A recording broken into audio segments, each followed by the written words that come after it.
enjeux des changements climatiques pour notre région sud. Alors, je vous rappelle que depuis janvier, on a quand même mené un certain nombre déjà d'activités. Je rappelle, nous avons eu en janvier donc Patricia Ricard, que je connais très bien, qui est une amie, qui est donc, Patricia Ricard, qui est donc présidente de l'Institut océanographique, et puis le GREC Sud, avec Antoine Nicot, qui nous ont fait une très belle intervention.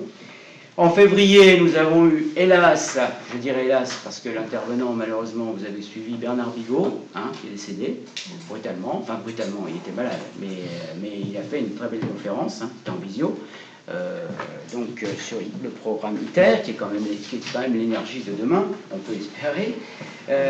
On a un très bon contact avec Guy Frémer, donc pour l'instant c'est un peu en suspens, mais enfin on a eu quelques échanges avec eux. On a eu en mars le président du Plan Bleu, donc M. Santoni, plus son DG, en intervention. On a la visite de Géolide, que vous connaissez bien, qui est le centre d'assainissement pour la ville de Marseille. C'est pas rien. La visite est maintenant programmée le 23 septembre. Ça méritera certainement le déplacement. Enfin, en tout cas, d'après ce que j'ai vu et lu sur les sujets. Voilà, alors, je vous rappelle que notre objectif, c'est un forum, le forum numéro 2, cette fois-ci, qui aura lieu sur ce thème, au mois d'octobre. On fait ça à l'école de la marine marchande, donc l'école nationale de la marine. Et je fais appel, je vais vous l'écrire de toute façon, on cherche des soutiens, des mécènes, des donateurs, pour qu'on puisse faire quelque chose qui ait de l'allure. Donc il nous faut un peu de trouver des fonds, et puis avoir un public élargi. Et évidemment, tous nos intervenants font partie de ce forum, où on rendra compte d'un rapport qui normalement est prévu à l'échéance de fin août, sur lesquels les travaux ont largement commencé. Voilà ce que je peux vous dire. Alors, nous avons aujourd'hui M. Alain Messonnier, qui est un ami je crois, de Jean-Michel Sacasse, qui est excusé aujourd'hui, il n'a pas pu venir, mais c'est lui qui nous a mis en contact avec vous. Alors, M. Messonnier je dirais qu'il est dans l'eau depuis qu'il est tout petit. Voilà, je suis tombé dedans. Bon, vous n'êtes pas noyé, apparemment, puisque vous êtes là, mais c'est vraiment un expert, un spécialiste des relations internationales et de tout ce qui touche autour de l'eau. Alors, au niveau local, puisqu'il a été directeur général adjoint pendant de nombreuses années et la direction des affaires internationales pour la Société marseillaise de l'eau. Et puis maintenant il est président donc, de l'Institut méditerranéen de l'eau, qui elle n'est pas française. Cet institut n'est pas français au sens strict. C'est loi 1900, mais ça a été créé au Maroc, donc, et ça concerne bien sûr toute la zone méditerranéenne. Bon, M. Messonnier a fait les secs. Il passe au métier, quand même. Bon début. Bon début. Et puis il s'est spécialisé donc, sur toutes les questions qui traitent de l'eau. Alors, on a l'habitude de dire que dans notre région, on est dans un château d'eau. On a les Alpes, c'est sûr. On a la Durance, on a le Verdon. Donc on est plutôt favorisé. Les Romains, d'ailleurs, avaient bien compris la chose depuis longtemps. Donc c'est vrai, on est plutôt bien servi. Ceci dit, c'est jamais éternel, c'est ce qu'il faut se dire. On connaît assez bien le canal de Provence aussi également, puisque nous sommes allés, pour ceux qui y étaient, mais enfin on connaît la société. On a d'ailleurs parmi nous quelqu'un qui en fait partie, du canal de Provence.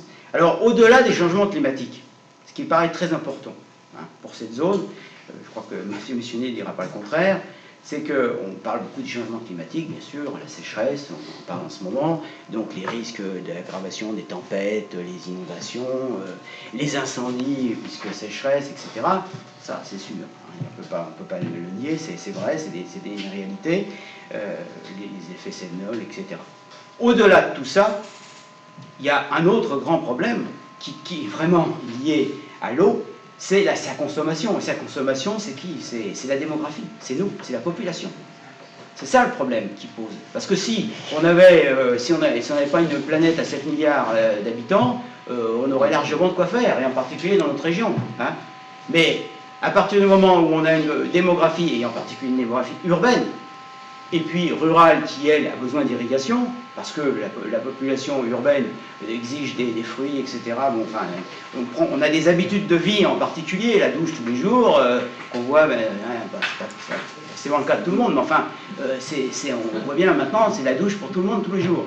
Bon, les Romains, c'était pas forcément la douche pour tous les jours pour tout le monde. Hein. Bon, donc tout ça fait qu'il y a une répartition de l'habitation qui fait qu'on augmente, on aggrave sérieusement le problème et on va au-devant de grandes difficultés. Regardez toutes les grandes villes qui se développent autour de la Méditerranée, mais pas que autour de la Méditerranée, Marseille, c'est quand même un vaste sujet. Hein. Donc là, on a, donc au-delà encore une fois hein, du changement climatique, bien voir que l'une des causes principales de nos affaires, de nos problèmes, c'est aussi l'augmentation de la population et les habitudes de vie de cette population. Voilà. Donc, j'en dirai pas plus. Je vous laisse la parole et on est très heureux de pouvoir vous écouter. Alors, on est en train d'inaugurer un système. Hein, on verra ce que ça va donner. Et vous serez retransmis. Ça nous permettra de toucher un peu plus de monde hein, que ceux qui sont là. Voilà. Parfait. Merci beaucoup en tout cas pour cette présentation. Merci, moi je suis très honoré d'être ici aujourd'hui, parce que entouré de personnages illus, que ce soit ici en présence ou tout à l'heure, enfin en différé, si on peut dire, sur YouTube. Donc nous avons aussi, je vous le dis tout de suite en entrée de jeu, nous avons une chaîne YouTube à l'Institut Méditerranéen de l'eau, donc vous pouvez aller sur la chaîne YouTube et vous aurez, peut-être pas toutes, mais une grande partie de nos conférences, parce qu'on fait une conférence mensuelle. Et on traite des sujets beaucoup plus pointus que ce que je vais traiter aujourd'hui, donc comme l'accès à l'eau, un droit pour tous. On va en avoir une nouvelle encore sur ce thème-là, mais avec un questionnement, c'est le droit à l'eau et à l'assainissement opposable au tiers, mais avec une bonne interrogation. Parce que opposable au tiers, c'est une chose ici, c'est pas la même chose au Maroc, c'est pas la même chose en Indonésie, c'est pas la même chose en Argentine. Ça veut dire quoi? C'est une proposition qui a été faite par le président du Conseil mondial de l'eau, Loïc Fauchon.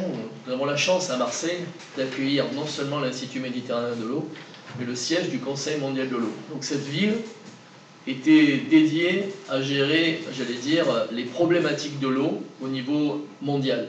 Et c'est très important, c'est pas assez soulevé, pas assez connu, et donc on a la chance d'habiter une région qui a connu des sécheresses terribles dans les années, jusqu'au milieu du 19e siècle, et associée à des problématiques de qualité, puisque, bon, sans parler des choléra, pestes et consorts qu'on a connus ici dans la région. Et donc on a eu très tôt, j'allais dire, par rapport, si on pas sur l'espace géologique, mais sur l'espace récent, on a eu très tôt à se préoccuper de ça. Mais à l'époque, Marseille faisait quelques dizaines de milliers d'habitants, peut-être 150 000 habitants ou 200 000 habitants, et donc c'était pas la même problématique. Et vous avez bien souligné le problème majeur que l'on souligne pas assez. Le problème numéro 1 de l'eau, c'est la démographie.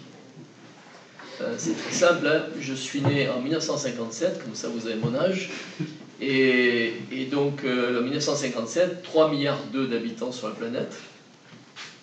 Donc on a mis quelques millions d'années pour arriver à 3,2 milliards.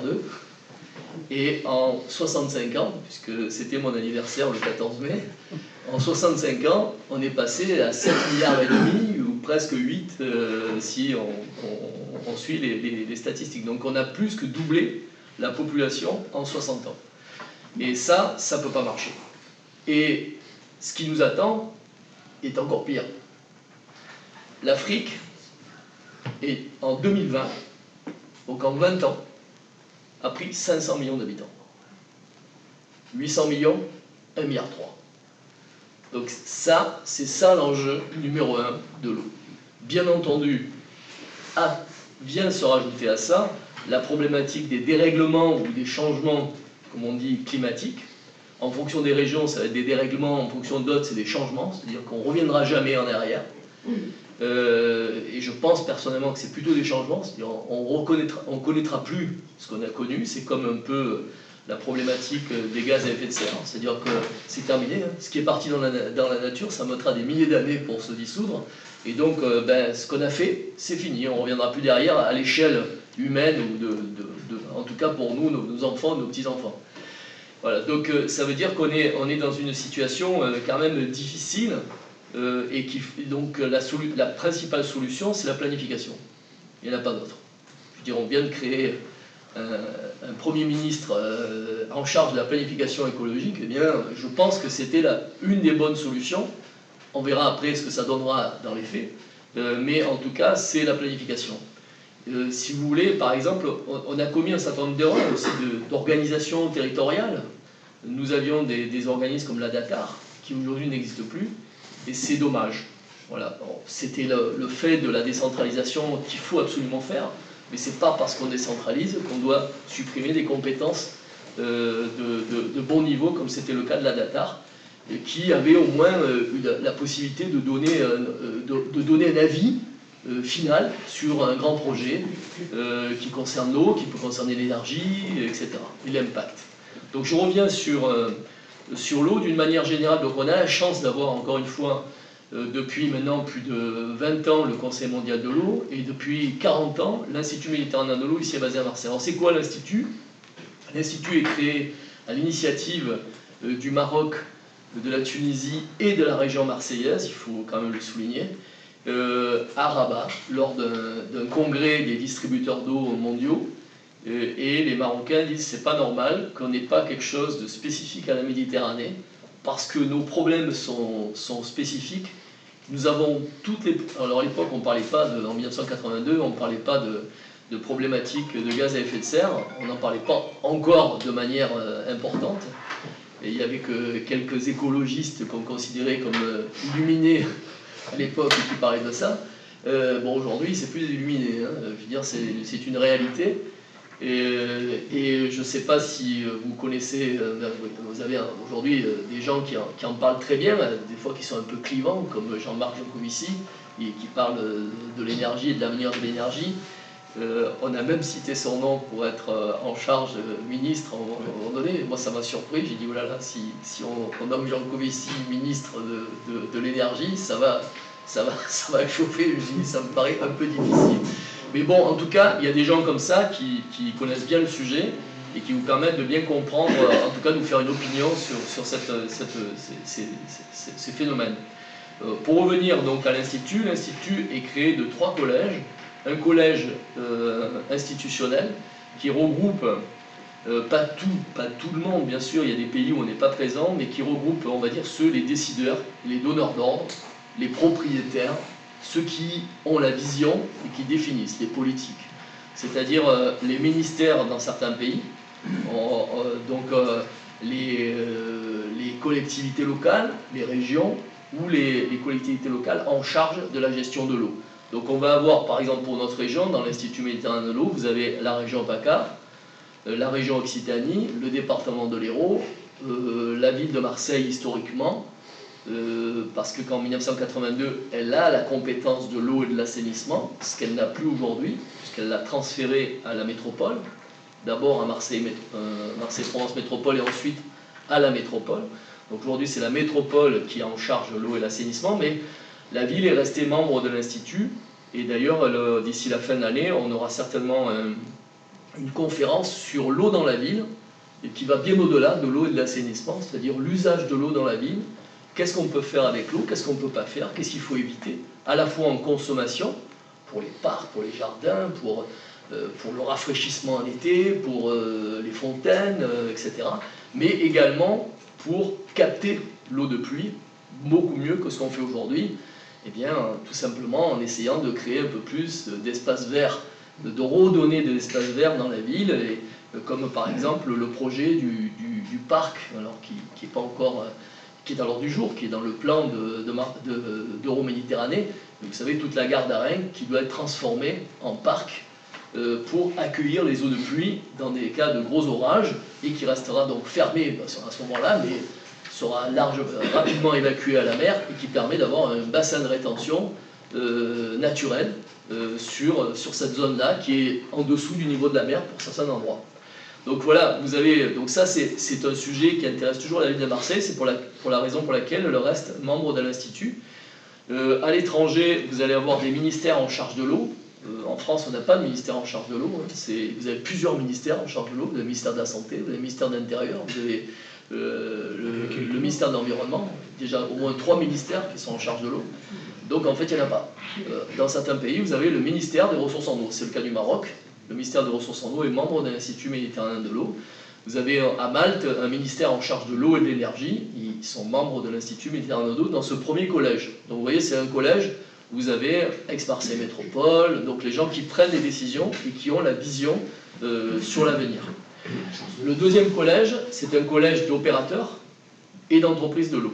Donc là, vous allez avoir les opérateurs publics et privés, en fonction des endroits où on se trouve. En France, on a des opérateurs publics comme la régie des eaux Azur à Nice, pour la métropole niçoise. Vous avez le Canal de Provence, qu'on peut considérer quand même, c'est quand même une entreprise publique, même s'ils sont gérés comme une entreprise privée, mais ça reste quand même, les actionnaires sont publics.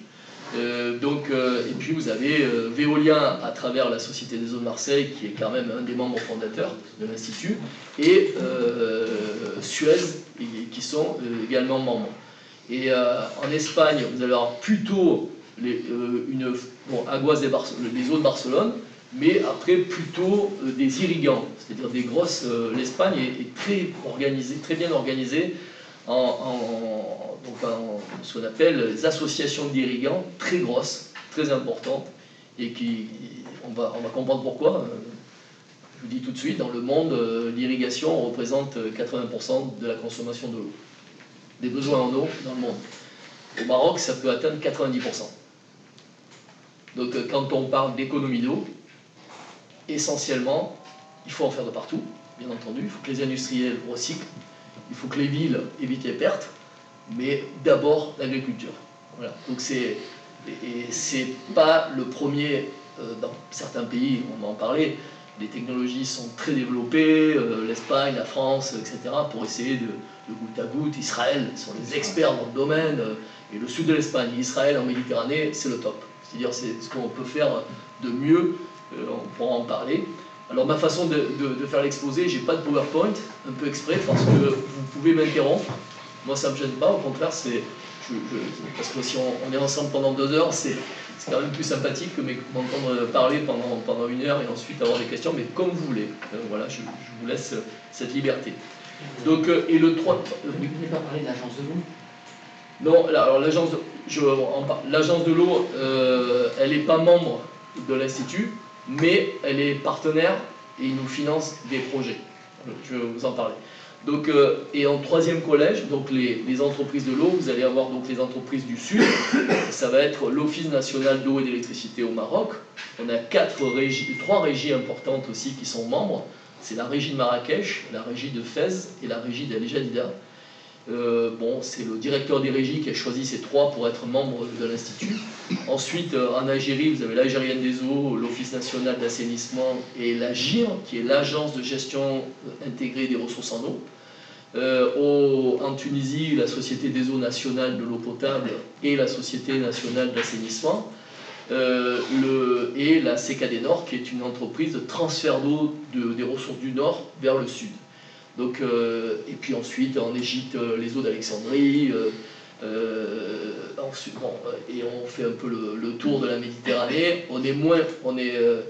Là, je pars en Palestine, en Jordanie demain, et pour assister à une réunion du groupe d'experts de l'Union pour la Méditerranée dans le domaine de l'eau, donc avec l'objectif aussi de renforcer notre présence en Jordanie. Donc on a surtout des experts du 3e collège, qui est le collège des experts justement, indépendants. Donc au total, c'est à peu près 130 membres. Et ce collège d'experts indépendants, c'est soit des experts professionnels qui en font leur métier, soit des retraités comme moi qui considèrent que c'est important de continuer à œuvrer bénévolement en général pour la cause et à transmettre leur savoir et de manière à ce que ça soit pris en compte et que ça arrive sur le haut de la pile des dirigeants de ce monde. Et en ce qui concerne l'IME, des dirigeants de l'Institut méditerranéen de l'eau. Donc l'Institut vit essentiellement de ses cotisations de ses membres, pour 50% à peu près, et 50% de projets. On n'est pas bureau d'études, donc c'est des projets à la demande de nos membres. C'est-à-dire nos membres nous disent, voilà, on est intéressé par établir des projets pilotes de réutilisation des eaux usées en Tunisie.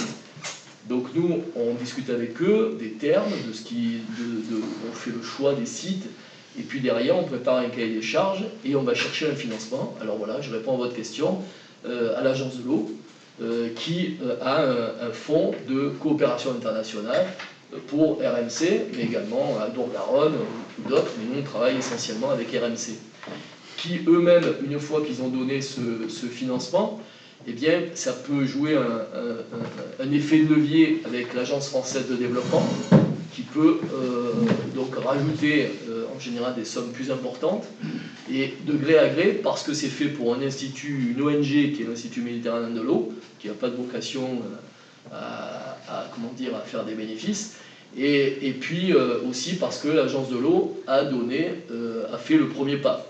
Après, il peut se rajouter la région, donc la région ici, pareil, qui est à la fois membre, mais qui peut aussi être financeur d'opérations sur la Méditerranée. Comme là, nous venons d'obtenir à la demande, par exemple, la région nous a demandé, vous voyez, on ne répond pas à des appels d'offres, mais elle nous a demandé, elle nous a dit, voilà, on aimerait, dans notre programme 2022, avoir un programme de coopération avec le gouvernorat d'Alexandrie, avec lequel nous sommes jumelés, et on n'a pas de sujet, et on pense que le sujet de l'eau et de l'assainissement est important. Donc là, on a monté un sujet avec nos amis d'Alexandrie et la ville de Marseille, sur le suivi de la Covid dans l'assainissement. Donc l'assainissement est un excellent vecteur de suivi de virus, et là, vraiment, on a fait des progrès énormes grâce, malheureusement, à la Covid. On a démontré, en tout cas, grâce à la Covid, l'utilisation des techniques de suivi, et notamment ici à Marseille, grâce au bataillon des marins-pompiers. C'est-à-dire le bataillon des marins-pompiers est très équipé pour tout ce qui est suivi chimique et pollution, et donc ils se sont spécialisés avec des équipements. Alors ils ont du personnel déjà spécialisé, et ils ont acquis du matériel mobile, qui est, je pense, une des rares, et petit à petit maintenant, ça y est, les grands comme Suez et Veolia s'y sont mis. Au départ, la technique, c'était de suivre la Covid dans les stations d'épuration, c'est-à-dire au point bas. Les marins-pompiers, eux, ça se faisait par les opérateurs, que ce soit la Société des eaux de Marseille, Suez pour la Géoline, que vous allez visiter prochainement. Mais eux, ils ont dit non, il faut qu'on puisse remonter le cluster. C'est-à-dire, et c'est pour ça qu'ils ont des matériels portables, ils remontent le réseau. Donc ils font des prises sur le réseau jusqu'au moment où ils arrivent à trouver le quartier, d'où est parti le cluster. Ce qui permet, et comme on a une antériorité de 4 à 5 jours, c'est-à-dire que dans l'assainissement, vous mesurez la Covid avant que les gens soient malades. 4 à 5 jours avant. Donc ça vous permet d'alerter les équipes hospitalières, etc., dire attention, là, dans 4-5 jours, vous allez avoir vraiment, il va y avoir une affluence de personnes. Et en même temps, ils ont fait quelque chose de très bien, c'est qu'ils ont mixé ça avec une cartographie, ce qui permet de faire au jour le jour l'évolution du développement de la Covid sur Marseille. Ça a très bien marché de mars-avril 2019 jusqu'au dernier, au Micron, parce que lui, la ville de Marseille était écarlate. C'est-à-dire que c'était rouge ou écarlate en fonction des endroits. Il y avait très peu d'endroits où il n'y avait pas de... Enfin, on a vu, il suffisait après de voir un peu les statistiques. Voilà. Mais pour les autres variants, ça a très bien... Ça a fonctionné aussi pour celui-là, mais donc ça donnait une information que toute la ville, pratiquement, était plus ou moins contaminée. C'était difficile de remonter un cluster. Alors que dans les autres cas, c'était intéressant. Donc là, on a échangé avec la ville d'Alexandrie pour voir comment eux, ils ont traité, est-ce qu'ils ont traité le problème ou pas, et puis leur transférer l'expérience de la ville de Marseille dans ce cas. Voilà. Donc ça, c'est pour vous dire comment ça fonctionne. Voilà, c'est un petit budget qui fait à peu près 400 000 € par an en fonction des projets qu'on a, mais on n'essaye pas de faire plus. Il y a trois permanents, dont un, personnellement, c'est moi, qui suis bénévole. Donc il y en a 2 qui sont rémunérés et un bénévole, plus un comité scientifique et technique qui est dirigé par un président marocain, qui est ancien directeur de l'eau du Maroc, et avec une quinzaine d'experts qui travaillent sur les grands dossiers de l'Institut méditerranéen de l'eau. Tous les 3 ans, enfin on fait une conférence donc tous les mois, comme je vous disais, que vous pouvez retrouver sur YouTube, sur le site Institut méditerranéen de l'eau. Et donc ça vous donne des idées. Hein. On a fait des conférences sur la finance peut-elle sauver l'eau, avec un point d'interrogation. La réponse est non.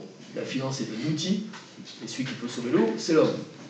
Parce que c'est l'utilisateur. Donc celui qui peut, il faut qu'il s'en préoccupe et qu'il planifie et qu'il essaye de voir comment il peut mieux la gérer. Parce que la problématique numéro 1, c'est de gérer la ressource.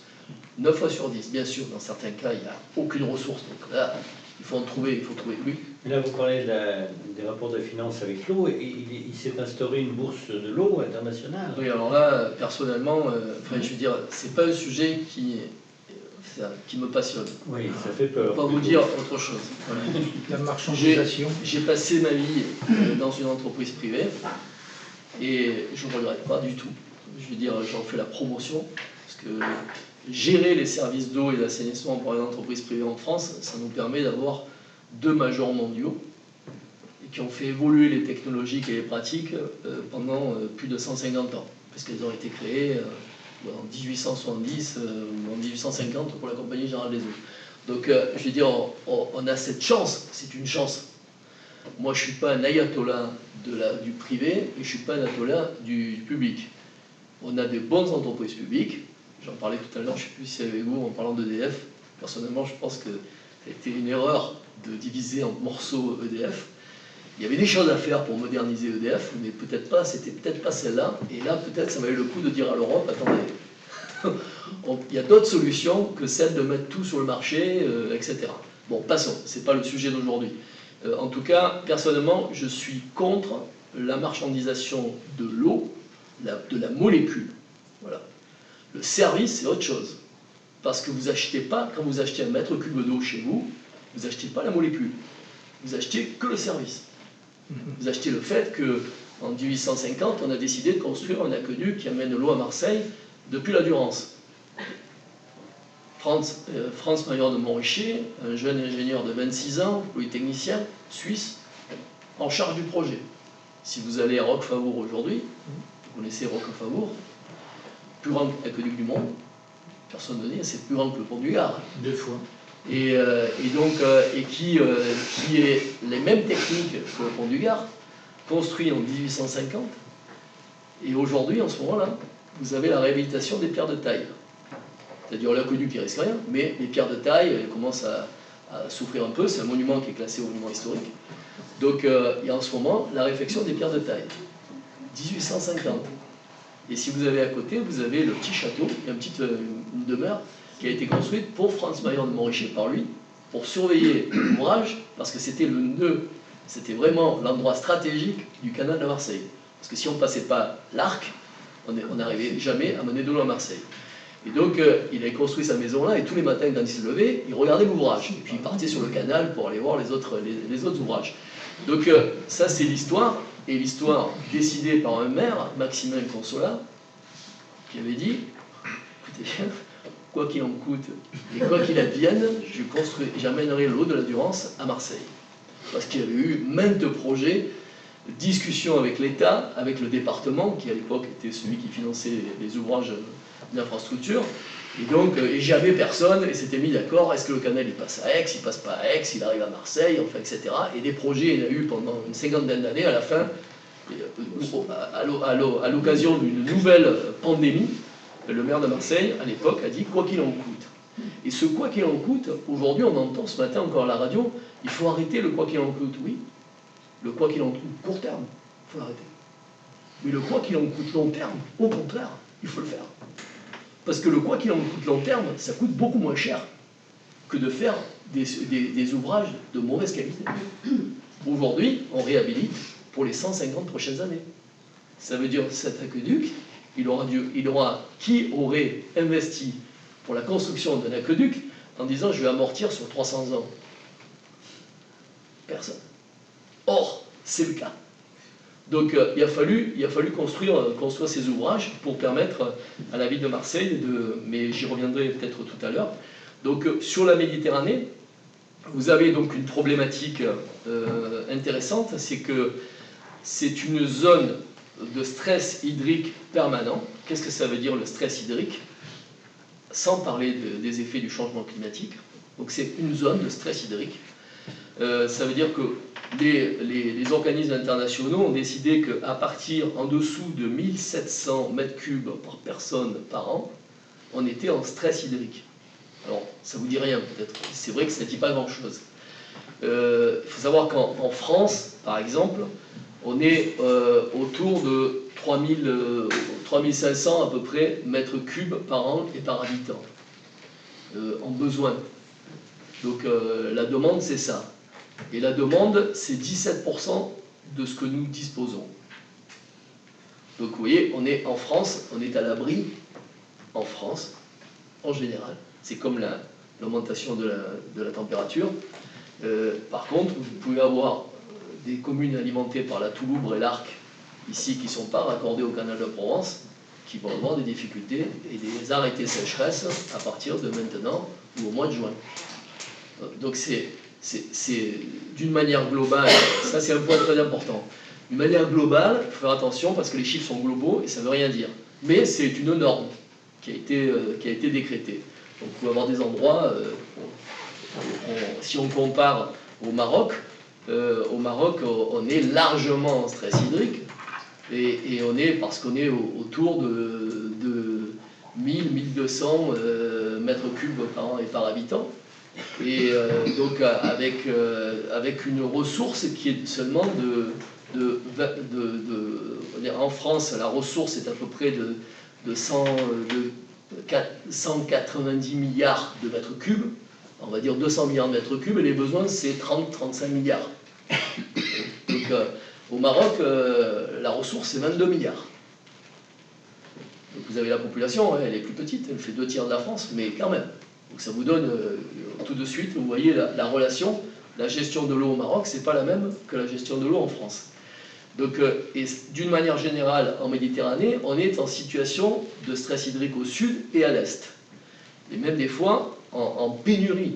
C'est-à-dire que là, on est dans une situation, c'est la Palestine, c'est certaines zones du Maroc, de l'Algérie, de la Tunisie aujourd'hui, avec une crise majeure qui arrive, c'est la crise alimentaire. Parce qu'au Maroc, cette année, la production de blé est égale à 20% de la production habituelle. Je ne fais pas de dessin, avec ce qui se passe en Ukraine et ce qui se passe en Russie, qui sont les principaux pays qui alimentent les pays du sud de la Méditerranée. La France, bien sûr, mais également ces pays-là comptent beaucoup, notamment pour l'Égypte, qui est un pays beaucoup plus important que le Maroc. Donc ça, les enjeux de l'eau en Méditerranée sont très importants. Et par-dessus cela, vous avez l'effet du changement des dérèglements climatiques, donc l'effet démographique, on en a parlé, et l'effet des dérèglements climatiques. Donc ça n'arrange pas les choses, pas tellement parce qu'il y a moins d'eau, mais cette eau, des fois, elle vient moins souvent, c'est le cas du sud, et vous allez avoir le Maroc par exemple, quand il y a eu l'indépendance, il y avait 4 ou 5 barrages, aujourd'hui vous avez 140 barrages. Donc on a construit des barrages, les Marocains ont construit des barrages, ils ont été visionnaires, sauf qu'il s'y pleut pas, et les barrages ils ne se remplissent pas. Aujourd'hui ils sont à 30% de leur capacité, pour l'été. Donc c'est une situation critique, j'en parlais pas plus tard qu'il y a quelques jours avec le nouveau directeur de l'eau, pour des raisons statutaires, parce qu'on veut l'inviter à venir participer à notre conseil d'administration, et il me disait qu'il ne pourrait certainement pas venir, parce que lui en ce moment il est en crise permanente. Il sort de réunion en réunion pour voir comment, dans tel endroit, dans telle région, comment ils vont faire, quelle option ils vont prendre, qui ils vont privilégier, etc. Et pour l'alimentation des villes, qui, comme je vous le rappelais, au Maroc, consomment à peu près 10%. On représente 10% de la demande. Donc vous voyez, les enjeux, il dit non, c'est pas l'agriculture qui nous pose des problèmes, parce que l'agriculture, de toute façon, pour moi, elle pose des problèmes, hein, je veux dire, parce que, bon, ils ont fait des efforts de goutte à goutte par rapport à l'aspersion, etc., mais ça reste quand même un enjeu majeur, c'est l'enjeu majeur des années à venir, c'est comment on va optimiser la consommation d'eau pour l'agriculture. Si on ne fait pas ça, je pense qu'on va vraiment devant des problématiques importantes. Donc faire les investissements dans ce domaine pour permettre aux agriculteurs, parce que c'est pas eux, ils n'auront pas les moyens de faire du goutte à goutte ou d'acheter des capteurs super intelligents qu'on sait aujourd'hui vraiment, aujourd'hui on sait faire, la technologie est là. Ça c'est le côté verre à moitié plein de la Méditerranée, c'est qu'en Méditerranée vous avez toutes les solutions à portée de main. Le sud de l'Espagne, c'est à portée de main, Israël, c'est à portée de main, la France, c'est à portée de main.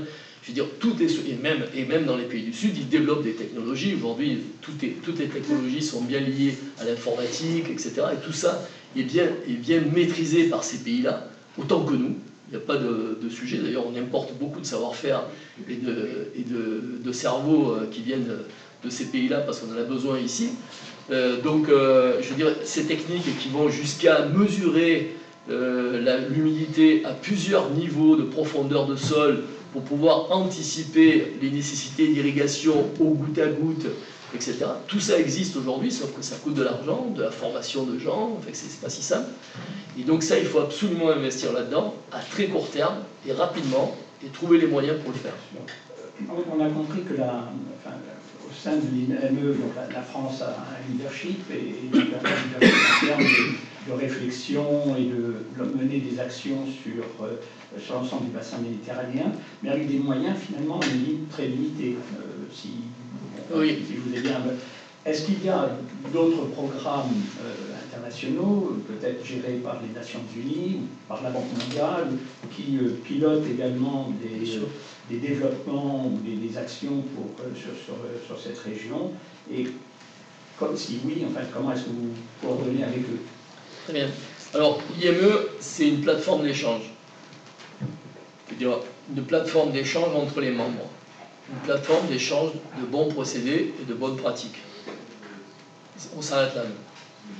Après, chaque pays est libre, encore heureux, d'avoir son plan d'action, le futur. Les Marocains ont un plan à 2050, les Tunisiens ont un plan à 2050, ils sont faits. Ils commencent à réfléchir à 2070. Ça s'est jamais vu, ça, dans aucun pays du monde. Donc aujourd'hui, la planification... En Chine. Oui, en dehors des Chinois, mais pour des raisons justement démographiques et qui les a amenés à faire des transferts énormes d'eau d'une région à l'autre sur plusieurs centaines, voire milliers de kilomètres. Voilà, donc en dehors effectivement des grands planificateurs chinois, donc les autres pays s'y sont mis et c'est vraiment le plus important. Alors, bien sûr, le Maroc par exemple, puisqu'on parle de ce pays, ou la Tunisie, sur la base de ce plan, vont ensuite regarder ce que l'État peut financer et de quelle façon.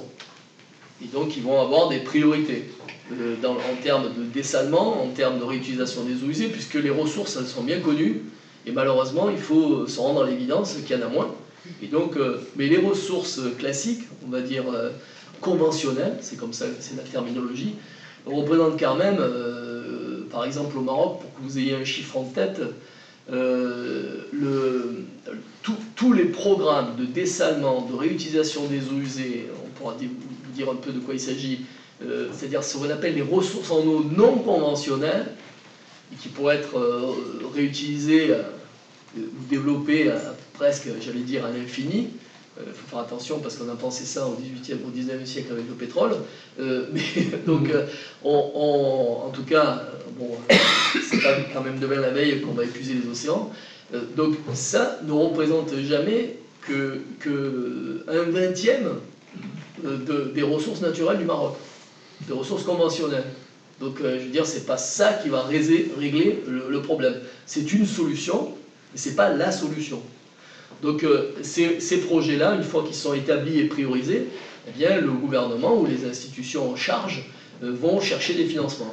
Et bien sûr, les bailleurs sont tous là. En Méditerranée, vous avez la Banque mondiale, l'Union européenne, la Banque européenne d'investissement, la BERD, la Banque européenne de reconstruction, l'Agence française de développement, la KfW pour l'Allemagne, tout le monde est présent en Méditerranée. Je veux dire, plus les fonds arabes, plus la BAD, la Banque africaine de développement, qui a son siège pour la région à Tunis, donc tout le monde est là. Mais aujourd'hui, ces fonds-là ne représentent pas les besoins du monde. Les besoins du monde en investissement, il faudrait investir, seulement en investissement, à peu près 110-115 milliards de dollars par an en investissement. Et après, il faut penser à l'exploitation, qui est un point fondamental, parce que si vous voulez avoir des ouvrages dont le cycle de vie est le plus long possible, pour être le moins coûteux possible et le plus efficace, eh bien, il faut bien une bonne ingénierie, et pas une ingénierie au rabais comme on est en train de faire en France depuis quelques années. Des bons matériaux, et pas du PVC collé comme vous voyez en Afrique ou en Haïti, on appelle les réseaux ficelles, parce que ça c'est garanti de 50% de fuite.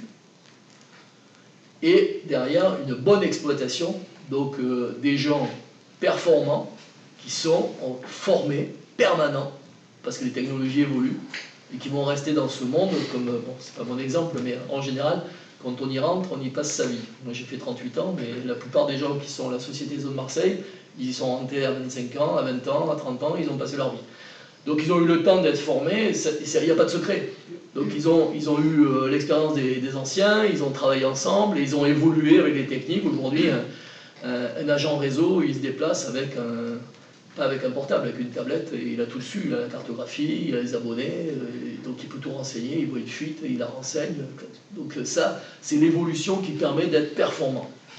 Et aujourd'hui, être performant, ça vous garantit de retrouver la confiance de l'usager, la confiance du politique, la confiance du bailleur, de celui qui va financer.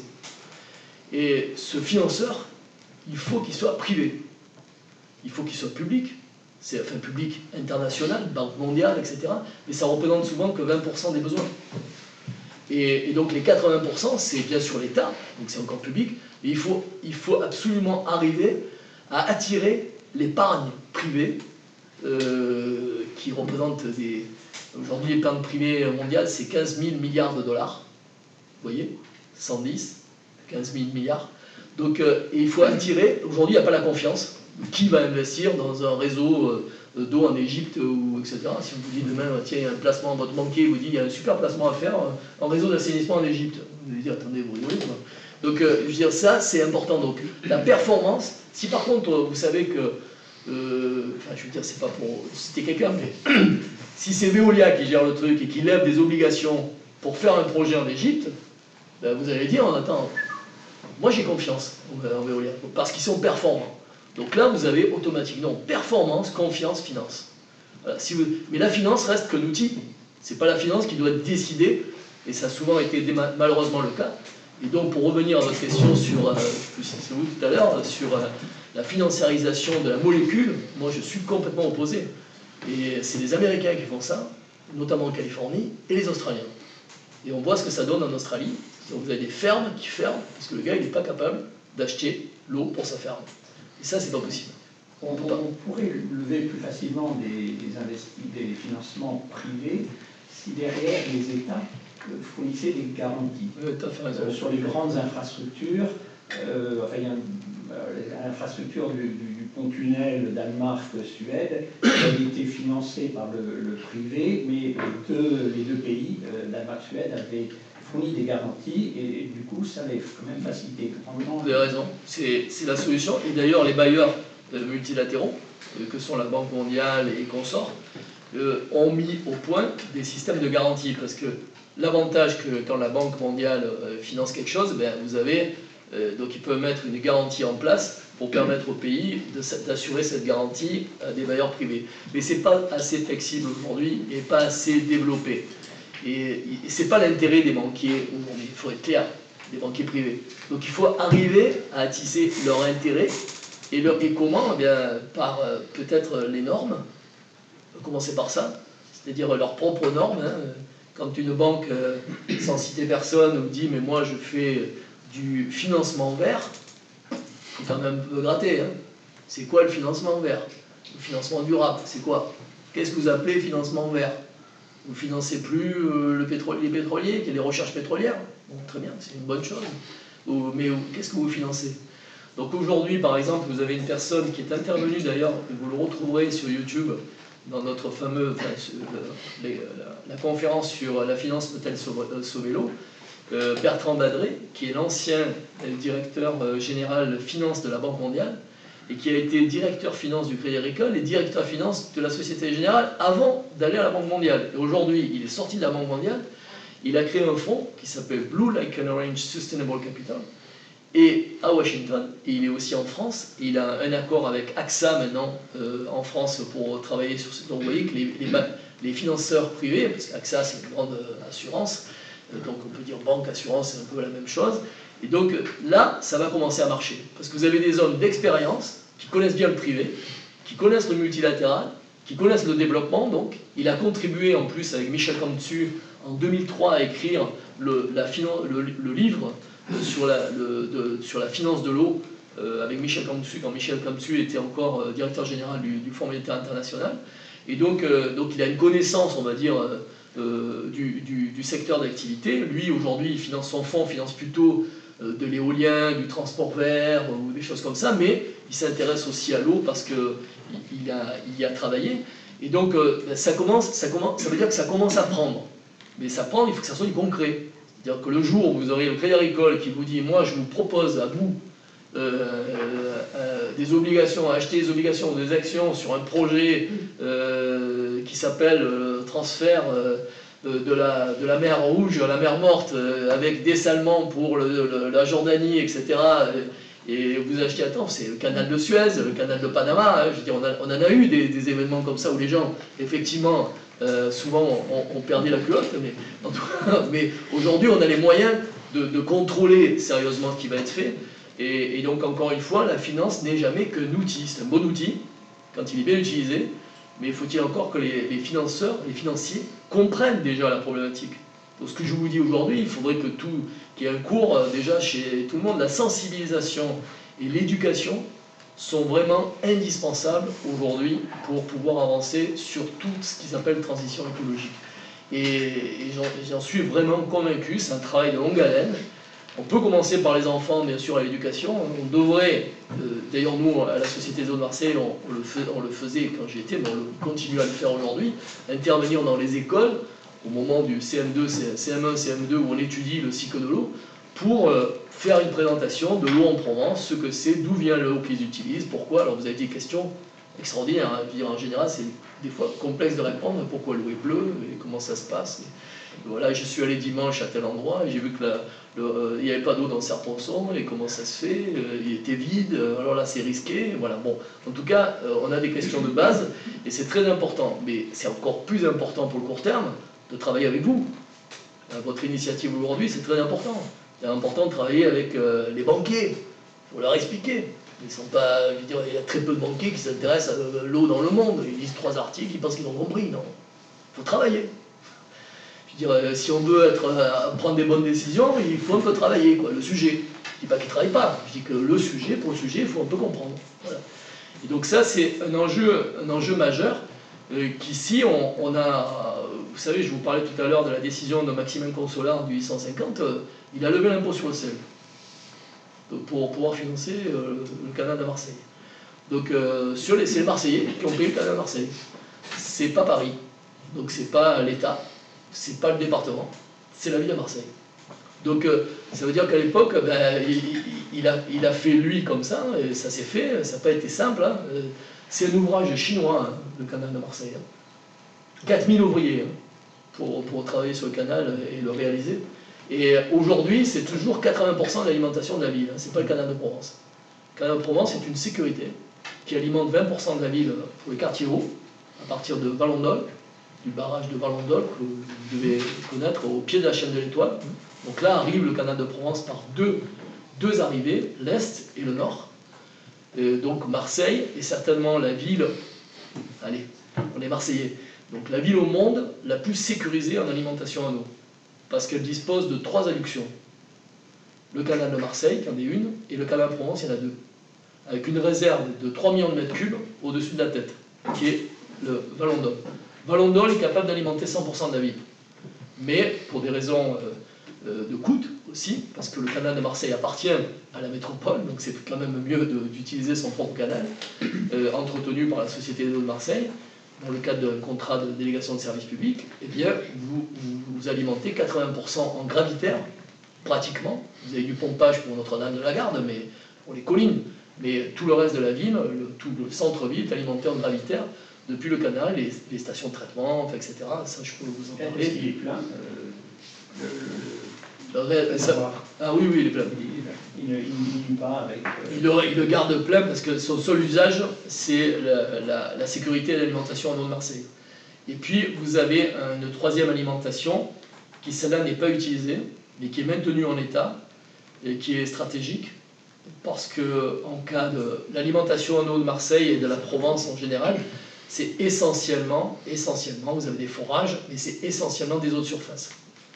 Donc qui dit eau de surface, bien que le canal de Provence est souvent tubé ou en tunnel, il y a quand même de grandes étendues de canal qui sont à ciel ouvert. Et qui dit eau de surface dit risque de nucléaire. Donc Tchernobyl, on ne nous racontera pas demain que ça n'a pas d'effet sur la Provence. Donc du coup, on s'est équipé depuis Tchernobyl de capteurs de mesure de radioactivité à la prise. Bien sûr, EDF l'a fait aussi, c'est-à-dire au niveau au sud de Cadarache. Bien sûr, le CEA le fait, EDF le fait, le canal de Provence le fait, et nous le faisons.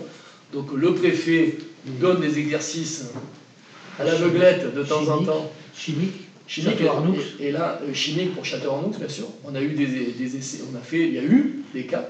L'avantage, c'est que dans ce cas, on coupe le canal de Marseille, la prise, à Saint-Eustache-Janson. Je ne sais pas si vous voyez où c'est au niveau de Puy-Saint-Réparade. Donc on coupe la prise sur le canal EDF et on utilise le Verdon, donc, et le canal de Provence, voilà, et puis les réserves du canal pendant les heures qu'il faut que la pollution passe dans le canal EDF, si c'est dans le canal EDF. Et dans l'étang de mer. Et qui retourne ensuite ou dans l'étang de mer ou Endurance, puisque le canal continue. Le canal EDF, il continue jusqu'à Endurance. Voilà, donc là vous avez des enjeux, donc on a vu ces enjeux méditerranéens qui sont majeurs. La Méditerranée, hotspot de ressources en eau, c'est-à-dire qu'avec des stress hydriques dans tout le sud et l'est de la Méditerranée. Au nord, on a plutôt des châteaux d'eau, vous l'avez dit tout à l'heure en introduction, que ce soit la France, le sud, la Méditerranée, l'Italie, l'Espagne, parce qu'il y a les Pyrénées, enfin, etc. Par contre, le sud de l'Espagne, c'est le Maroc. Hein. Je veux dire, on est dans la même situation. Un pays très intéressant, l'Espagne, en matière de gestion de l'eau. Très intéressant, à cause de ça, ou grâce. À cause parce que c'est pas très sympathique, mais grâce parce que ça les a obligés à mettre en place des technologies et à planifier, surtout, ils ont une excellente planification, à long terme, les besoins et les ouvrages. Donc, et on a donc sur cette Méditerranée, encore une fois, l'impact du stress climatique, c'est le 2e hotspot après les pôles. C'est-à-dire après le pôle Nord et le pôle Sud, c'est la Méditerranée qui reçoit le plus d'impact sur les changements climatiques pour l'eau. Donc c'est quand même important parce que voilà. Donc ça c'est le côté verre à moitié vide. Le verre à moitié plein, c'est que comme je vous disais, toutes les technologies existent, les solutions existent, les réponses existent. Faut-il encore qu'en termes de politique publique, on les mette en priorité sur le haut de la pile et qu'on dise il faut absolument qu'on s'attelle à ça. Et il y a des solutions intéressantes qui existent, je vous disais, Israël, sud de l'Espagne, Maroc.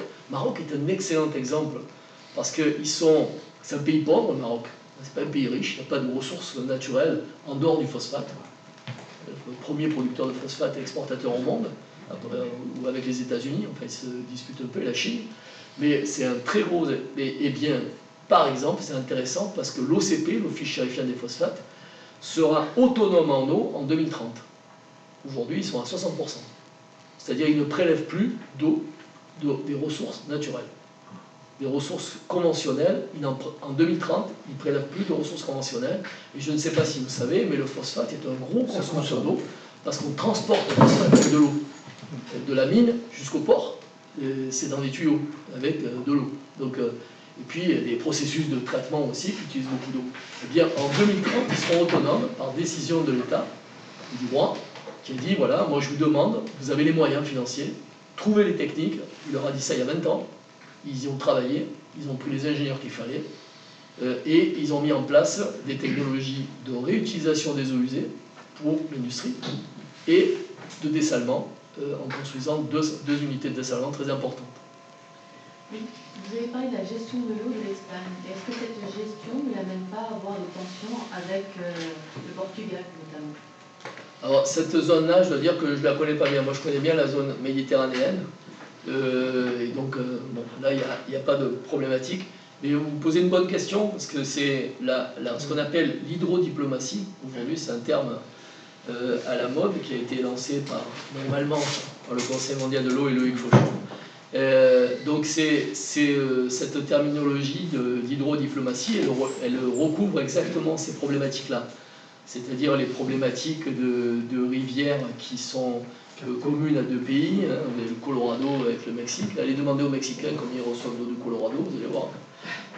Donc le Tigre et l'Euphrate, entre la Turquie, l'Irak, la Syrie et l'Iran. Donc là, vous avez des problématiques qui ont été traitées, qui ont été réglées par des traités internationaux, qui sont remis en question par M. Erdogan l'année dernière.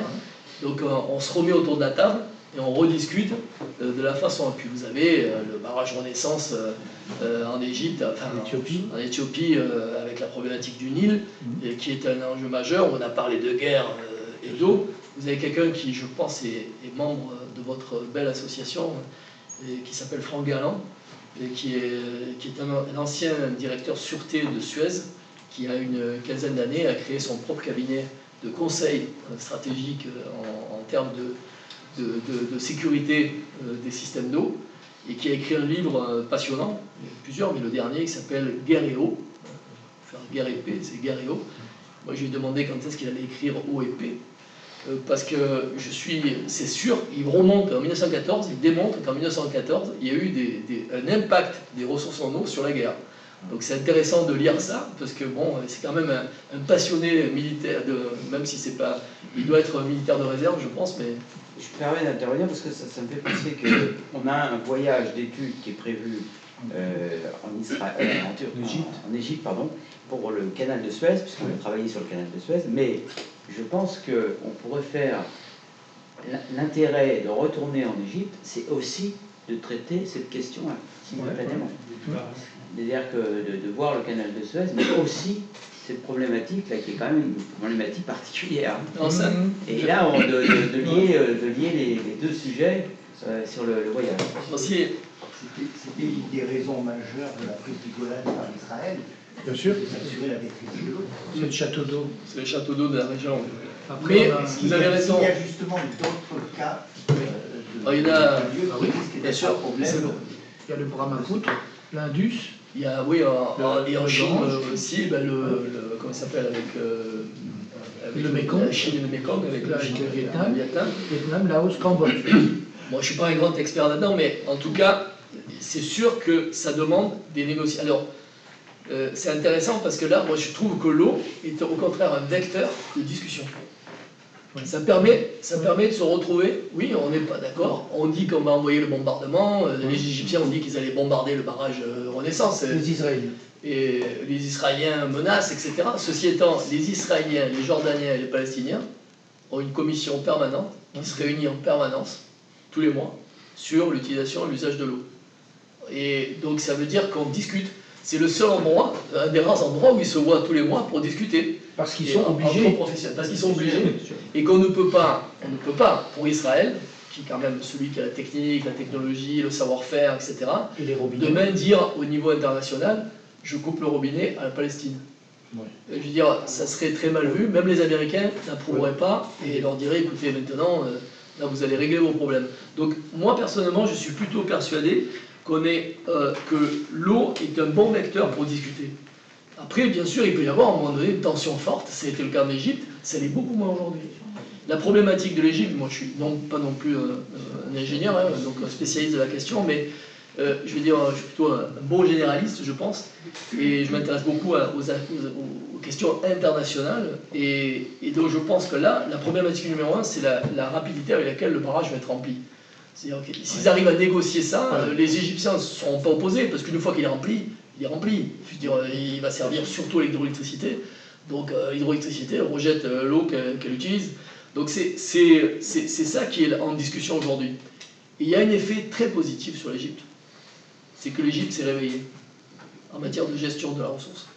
Parce que l'Égypte, c'était, vas-y, l'eau est gratuite, c'est le Nil, depuis des millénaires. Donc l'eau est gratuite, l'eau n'est plus gratuite. Donc il y a des décisions qui ont été prises pour augmenter les tarifs qui étaient au rang des pâquerettes. Donc pour voir justement, la réutilisation des eaux usées, c'est le plus gros programme méditerranéen de réutilisation des eaux usées, parce qu'ils ont de grosses stations d'épuration qui peuvent se permettre de dire on va faire des repasses. La réutilisation des eaux usées, il faut avoir un réseau d'assainissement et une station d'épuration. Parce que sinon vous ne réutilisez rien.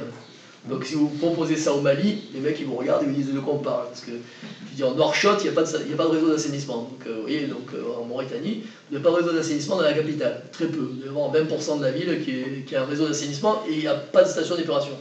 Donc là, vous ne pouvez pas parler de réutilisation des eaux usées. C'est très poisseux. Traitées, de réutilisation des eaux usées traitées, parce que la réutilisation des eaux usées non traitées, ça existe aussi, puis ça donne des maladies, etc. Mais ça a été utilisé dans beaucoup de pays. Donc là, vous avez en Égypte un programme énorme de réutilisation des eaux usées, parmi les plus grandes stations d'épuration du monde. Il faut avoir une moto pour se déplacer dans les stations d'épuration du Caire. Et le pompage dans le Fezzan. Et le deuxième, c'est la dessalement, un programme de dessalement aussi un des plus importants de Méditerranée pour les années à venir, et un programme d'amélioration de la performance des services d'eau, en disant voilà nos objectifs de rendement de réseau à 2030, voilà nos objectifs de rendement de réseau à 2040, ce qu'ils n'avaient jamais fait. Donc vous voyez, un phénomène comme Renaissance leur fait prendre conscience que le Nil, en fait, n'est pas qu'à eux, et que les autres y ont droit aussi, parce qu'il y a quand même le droit international, même si...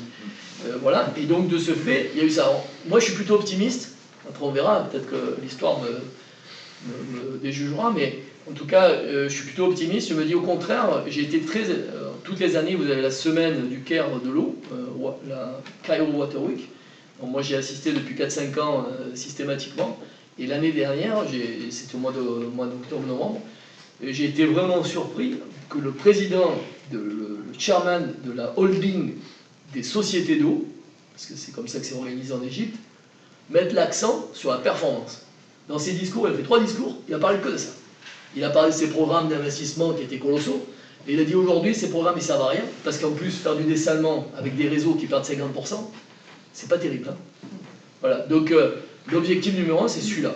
C'est-à-dire aujourd'hui, si vous voulez, on peut parler un peu de ça, ce qu'on appelle la performance d'un système d'eau potable.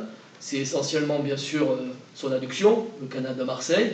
Le canal de Marseille, c'est un canal qui a été construit en 1850, donc avec des techniques de l'époque. Toutes les années, dans le cadre du contrat de la SEM, de la Société des eaux de Marseille avec la métropole, on réhabilite 1 km, 1,5 km de canal, c'est-à-dire on refait tout, on le met en chômage, ça s'appelle le chômage du canal, et on réhabilite 1 km. Donc vous voyez, il fait 100 km. Donc l'idée, c'est qu'en une centaine d'années, on a réhabilité le canal et on recommence. Il faudra recommencer ensuite et de manière continuelle. Ça, c'est la bonne gestion. C'est-à-dire on prévoit dans les comptes de l'argent et dans le prix de l'eau pour faire ça. Ensuite, les stations de traitement. Bon, là, vous avez... Oui. Non, parce que là, on parle que de l'eau, mais quand vous voulez dessaler de l'eau, enfin, à un moment, je ne sais pas quelles sont les nouvelles méthodes, à un moment, ça coûtait très cher en énergie. Et là, on en est où? Qu'est-ce que c'est on a divisé à peu près par... aujourd'hui, on est à 3,5 kW par mètre cube, où on était à 15 kW par mètre cube. Par l'osmose. Par osmose. Et toutes les techniques. C'est-à-dire qu'aujourd'hui, on a des coûts, on arrive à des coûts du mètre cube sur des grosses installations, sur des installations de 100 000 mètres cubes jour, c'est-à-dire capable d'alimenter, on va dire, 40% de la ville de Marseille. On arrive à des coûts de 50 centimes le mètre cube d'euros. Bien. Donc c'est encore cher. C'est encore cher comparé à ce que coûte la production du canal de Marseille. C'est encore cher. Mais je veux dire, ça serait acceptable. Si demain on disait on en demande de 10 centimes le mètre cube à Marseille, ça serait acceptable à la population, en expliquant pourquoi et en expliquant bien la raison. Donc par contre, dans les pays du sud de la Méditerranée, c'est subventionné. Je veux dire, la partie, on va dire, la trame sociale la plus basse n'a pas les moyens de payer le tarif que représente ça. Mais bon, soit vous travaillez en péréquation, c'est-à-dire avec des tarifs progressifs, c'est-à-dire par classe, donc les tranches sociales, vous avez un tarif social pour la classe la plus basse, et puis derrière vous augmentez, les industries payent plus cher, le touriste paye plus cher. En Tunisie, le touriste il paye à peu près 10 fois ce que entre 5-6 fois le prix que paye un Tunisien moyen, enfin l'hôtel, et vous dans le prix vous payez ça.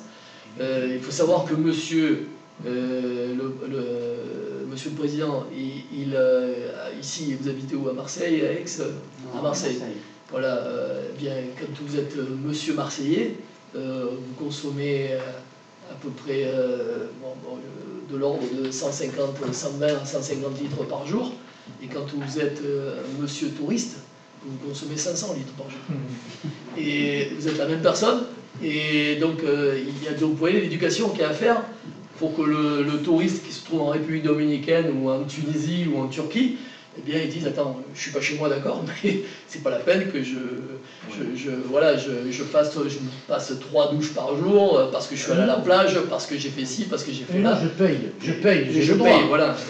J'y ai droit. Donc ça, c'est aussi, vous avez de plus en plus d'ailleurs dans les aéroports, de Luxembourg, vous allez aux toilettes de l'aéroport de Luxembourg, vous avez des panneaux sur toutes les toilettes, il y a écrit cet aéroport, mais cette toilette n'est pas alimentée en eau, et il n'y a pas d'eau. Donc ça, donc ça nous permet d'économiser tant de mètres cubes par an, etc. Donc ça, c'est des petites économies, mais l'éducation est très importante. À noter aussi Donc, qu'on a un champion mondial de la désalinisation en France. On en a plusieurs. Sidem. Oui, il y a Sidem, mais bon, Olivier, de Raymond, je veux dire, en France, on n'a pas les besoins, encore. On l'exporte. Si moi je sors des arts et métiers ou de l'école d'ingénieur de Marseille et que je me passionne pour le traitement d'eau et le dessalement, je ne ferai pas mon stage de fin d'études à Marseille, ni en Vendée, ni à Limoges. J'irai le faire à Tunis ou au Maroc ou en Arabie Saoudite, où là-bas il y a des vraies installations qui sont là avec plusieurs générations d'installations, etc. L'autre aspect du dessalement qui est compliqué, c'est les rejets. Une station de dessalement, ça pompe 100 et ça rejette 30. Donc ça utilise 70. Donc dans le rejet de 30, vous avez les rejets de l'eau. Bon, pas grave, je prends de l'eau dans la mer, j'en rejette. Sauf que ces 30% ou 25%, ils sont extrêmement concentrés en sel. Donc les saumures, c'est l'enjeu principal. L'énergie, il faut qu'on continue à travailler sur les nouvelles techniques, et notamment les énergies renouvelables. Et donc vous avez à Darla, Grand Sud marocain, la nouvelle station de dessalement, qui est avec un champ éolien dédié. Bon, Darla, le vent est permanent, c'est la Mecque des surfeurs. Donc vous avez un champ éolien dédié, avec une sécurité certainement, groupe électrogène, etc., bien sûr, mais essentiellement ça fonctionnera avec de l'énergie éolienne. Agadir, c'est la station le grand parc photovoltaïque de Ouarzazate qui a une tranche consacrée à la station d'Agadir.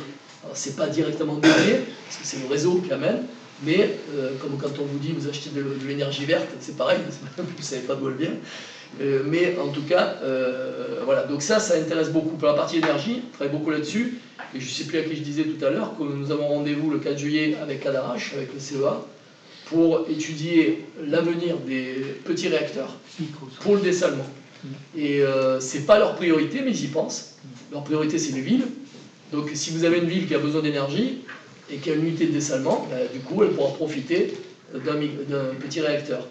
Et j'avais été questionné il y a 20 ans par le CEA, qui était venu nous voir pour les réacteurs des sous-marins nucléaires. C'est de donner un autre usage aux réacteurs de sous-marins nucléaires. Donc c'est deux pistes, le small réacteur, Les SRMR, SMR, les SMR, et puis les réacteurs de sous-marins nucléaires éventuellement qui sont effectivement petits et qui peuvent produire quand même une énergie suffisante pour une dessalement. Donc tout ça, il faut voir après le coût, hein, mais l'idée de travailler toujours sur les économies, bien sûr, d'énergie, et de travailler sur les rejets. Parce que vous parlez tout à l'heure de bailleurs de fonds, l'Agence française de développement, quand le projet arrive au board, pour être décidé à la direction, si l'étude d'impact sur le milieu ne les satisfait pas, le dossier, il part aux oubliettes.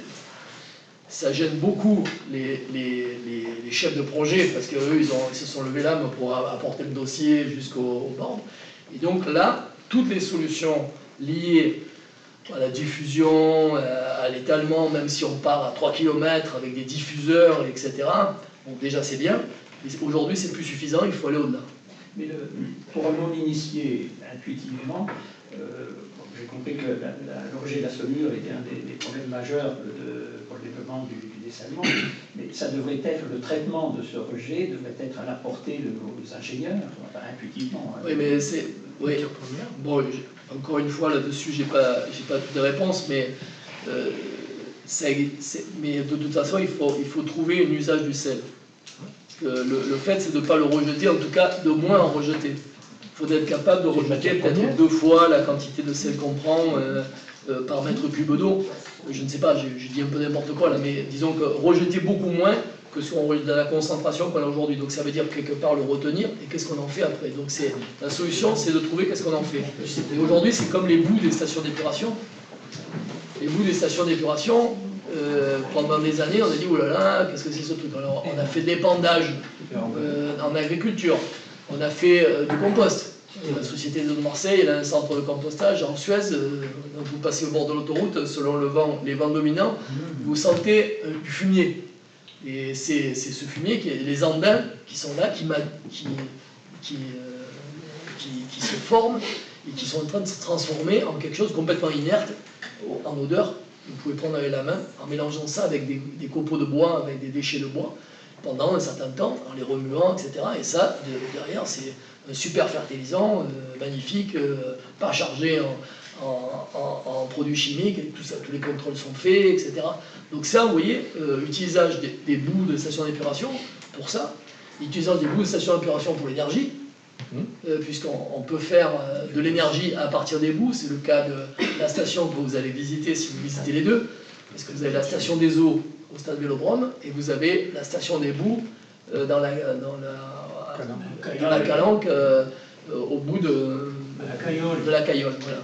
Et donc là, au niveau de la station des bouts, on a Suez, la métropole et Suez traitent les bouts, transforment les bouts en gaz, et ce gaz est réinjecté dans le réseau depuis 2 ou 3 ans maintenant de gaz de ERDF. Donc là, vous avez, ça c'est des techniques qu'on ne connaissait pas, qu'on connaissait mais qu'on n'utilisait pas. Aujourd'hui, toutes les stations d'épuration modernes vont avoir ce système pour produire de l'énergie.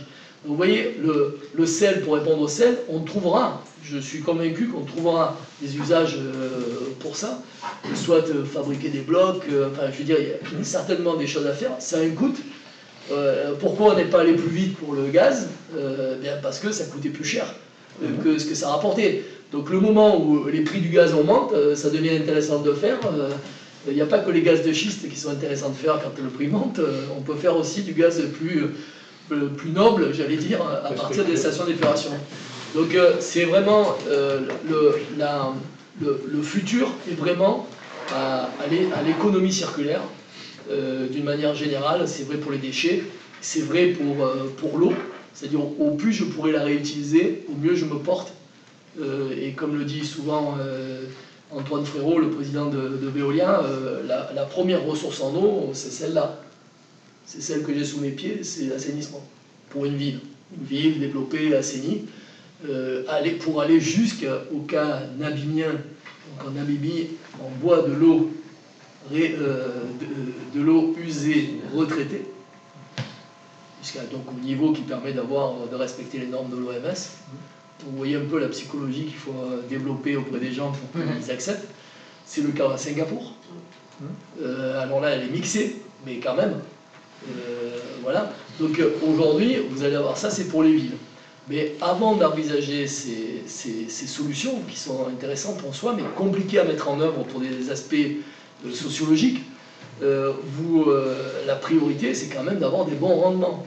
Donc le canal a un bon rendement, les usines, essayer de faire en sorte qu'il n'y ait pas de perte dans les usines et qu'on recycle bien toute l'eau qu'on utilise. Et puis ensuite, c'est les réseaux. Et ça, c'est pareil.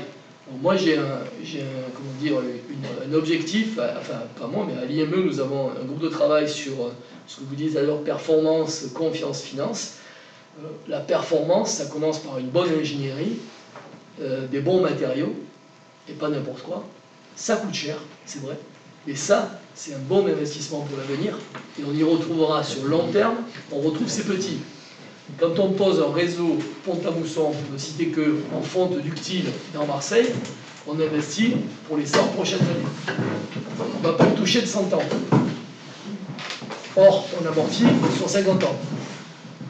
Donc il y a même des politiques d'amortissement et de renouvellement à mettre en place, de manière à, dans le tarif que vous payez sur Marseille, vous payez le renouvellement. Le renouvellement des ouvrages, c'est 350 millions sur 15 ans du contrat. C'est plus important que les investissements nouveaux.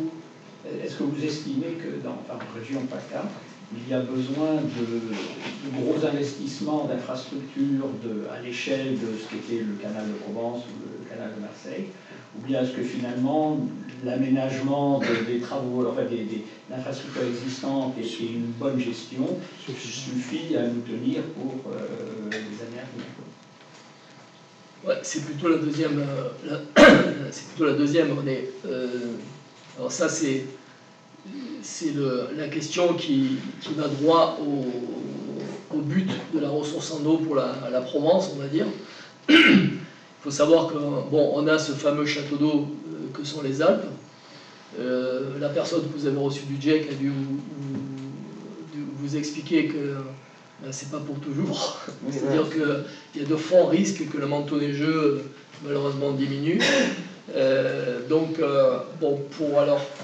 moi j'aime bien toujours avoir quelques chiffres en tête. La réserve de Serre-Ponçon, à elle seule, c'est 3 milliards de mètres cubes. Les prélèvements du canal de Marseille, qui alimente 80% de la ville, c'est 100 millions de mètres cubes. Donc, la problématique, c'est pas l'eau pour la ville. Éventuellement, pour l'irrigation, ça pourra être une problématique.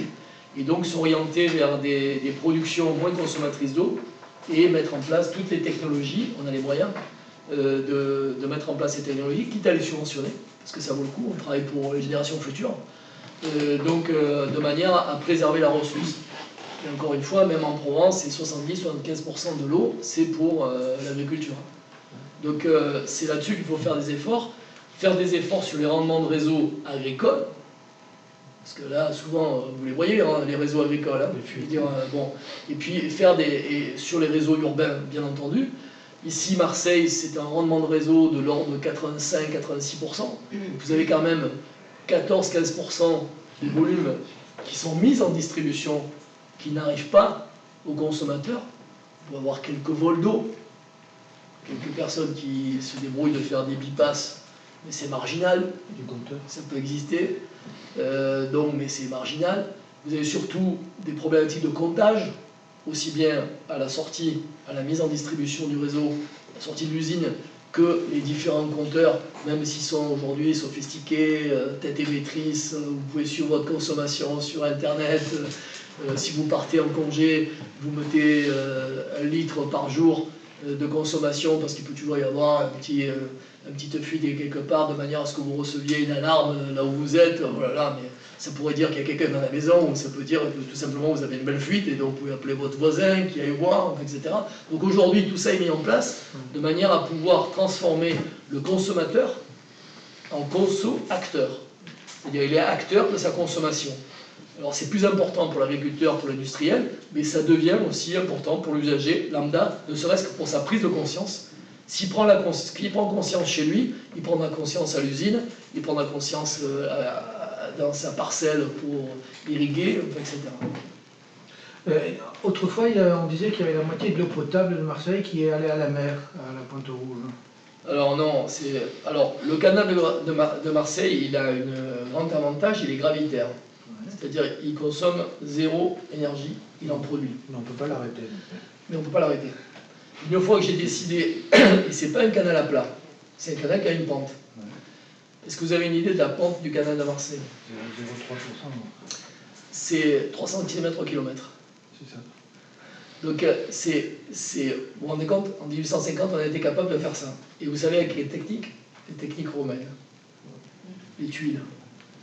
Le tracé du canal est fait, si vous voyez de vue aérienne du canal, c'est comme ça le canal. Il va épouser toutes les collines, les pentes, et de temps en temps, tu es obligé de faire un tunnel. Vous avez les tunnels de l'Assassin, qui fait 3 km au Pen Mirabeau. Ouais. Voilà, à l'époque, les tunnels, faire des ouvrages comme ça, c'était pas simple. Et donc tout ça pour garantir la pente. Donc une fois que vous avez décidé d'ouvrir, de prendre 10 mètres cubes, 1 mètre cube de plus, ce mètre cube, il faut être sûr que vous allez l'utiliser. Donc il y a des modèles mathématiques qui ont été mis en place ces dernières années. Donc l'objectif, dans le contrat que la Société de Marseille a avec la métropole, il y a un objectif d'amélioration du rendement du canal. Et avec l'agence de l'eau aussi. Nécessaire avec des pénalités. Quantité nécessaire et suffisante. Voilà. Donc le canal de Provence le fait très bien, mais eux ils ont la chance d'avoir un canal à plat. C'est-à-dire ils ferment un bief et ils sont tranquilles. Nous on ferme un bief, l'eau elle continue à arriver, elle va passer par-dessus. Il faut que pour elle ne passe pas par-dessus, il faut que j'arrête.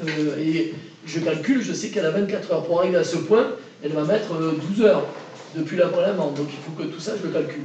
Quand on fait un chômage du canal, qu'est-ce qu'on fait? On fait un bief, un deuxième bief, et là on fait le travaux. Donc et on va maintenir de l'eau pour alimenter Charleval, pour alimenter les communes qui sont en amont. Donc il faut laisser suffisamment d'eau et continuer à en prendre suffisamment, sans que ça déverse. Il y a quand même des déversoirs qui sont prévus, parce qu'on a besoin de faire des vidanges. On a besoin, vous avez quelqu'un qui se suicide dans le canal de Marseille, les pompiers vous disent vous videz. Donc vous avez une voiture qui tombe dans le canal de Marseille, c'est arrivé, et ben, les pompiers ils arrivent, la police vous dit vous videz. Moi j'ai besoin d'y aller. Donc il faut fermer les vannes, vider, et là ben, c'est des pertes. Donc il y a des pertes fonctionnelles, ça c'est une perte fonctionnelle, et puis vous avez des pertes qui sont dues au canal qui est vieux, et donc c'est pour ça qu'on le réhabilite par tronçon toutes les années, en sachant quels sont les tronçons où il y a des fissures. Donc il y a des drones qui peuvent passer, et regarder les fissures du canal, et puis des gens bien sûr. Mais il y a des endroits où vous avez vu, et il est très escarpé, c'est même difficile d'y aller souvent d'y aller à pied. Excusez-moi. Une voiture qui est tombée dans le canal. Une voiture qui est tombée dans le canal. Mais donc, est-ce qu'il y a de l'eau douce qui va à la mer? Alors, excusez-moi, oui, je n'ai pas complètement répondu à votre question. Donc, dans les années, on va dire 80-90, vous aviez à peu près de l'ordre de 100 litres seconde qui arrivaient à la fin du canal, à la dérivation du parc Pastré. Ouais. Petite dérivation, c'est qui arrivait là et qui allait à la mer. Une roubine. Effectivement. De l'eau brute, Oui, oui. de l'eau de l'Adurance. De l'eau douce. Alors, l'eau d'Adurance, au lieu d'aller à la mer au Rhône, elle allait à la mer là. C'était pas de l'eau potable. Mais aujourd'hui, l'agence de l'eau, elle permet plus ça. Elle dit voilà, débrouillez-vous pour que ça soit le moins possible. On comprend qu'il y a un besoin, mais demain vous allez dire à Pastré, il n'y a plus d'eau dans la truc, ils vont vous dire pas d'accord. Donc vous avez tout ça en permanence, une négociation à avoir avec la population. Pour ça que c'est très important d'expliquer. La Société de Marseille est une société qui a été précurseur dans vous voyez, des réunions comme ça, on en faisait une fois par trimestre avec les CIQ, les comités d'intérêt de quartier, les marins-pompiers, le maître d'ouvrage, certaines associations. Et le thème, ça pouvait être le tarif, les nouveaux compteurs télégérés, les problématiques des pertes. Le plus ce qui les intéressait, c'était quoi? Le prix. Les travaux dans la ville. La circulation. Le prix de l'eau, ça n'a jamais été un sujet. Et c'est le sujet de polémique. Le sujet de polémique, c'est les travaux dans la ville. Et de ce fait, on a été les premiers, en 1995, je pense, à mettre en place un monsieur chantier. Donc les travaux de la Seine, c'est les seuls travaux où le soir, la tranchée est fermée. Où ils travaillent la nuit. Rarement, on travaille rarement la nuit.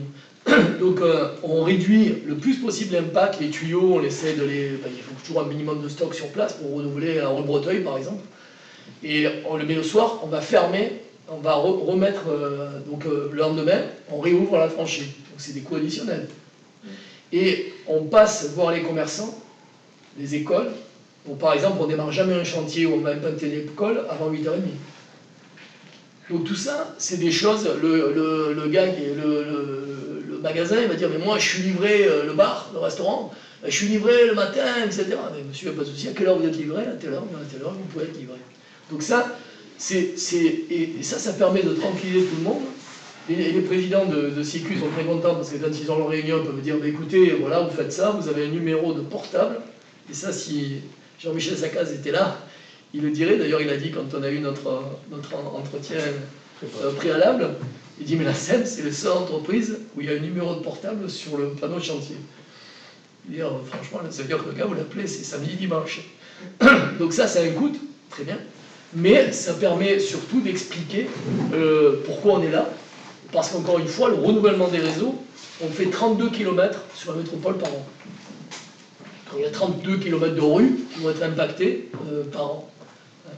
Donc ça veut dire qu'il faut prévenir, programmer, organiser. Bien sûr, avec la voirie, on va éviter de faire une... Ça peut arriver de faire une saignée parce qu'il y a un nouveau... Mais souvent, ils refusent le permis de construire parce qu'ils ont refait la voirie. Ils vont dire, mais vous attendez. Ou alors, on va utiliser des techniques de percement sous la voirie pour pouvoir faire ça. On utilise ces techniques, bien sûr, aussi, qui ont des inconvénients parce que quand vous tirez un vieux branchement, vous pouvez accrocher un branchement de gaz. Et donc il y a eu des accidents comme ça importants, mais on le fait quand même. Alors, on a un travail qui est fait en collaboration avec EDF, ERDF et GRDF pour bien synchroniser nos cartographies, etc., pour essayer d'éviter le plus possible, bien sûr, ces incidents. Et ça, la communication est très importante, encore une fois, pour que le consommateur devienne consommateur, c'est-à-dire qu'il agisse sur les travaux, donc il peut agir sur les travaux, il peut agir sur sa consommation en la suivant s'il le veut. Vous n'êtes pas obligé, mais aujourd'hui vous avez la possibilité. Ça ne vous coûte rien. Hein. Vous allez sur Internet, vous habitez Marseille, vous avez un compteur télégéré. Si vous êtes propriétaire. Si vous êtes locataire d'un appartement, c'est votre syndic qui le gère.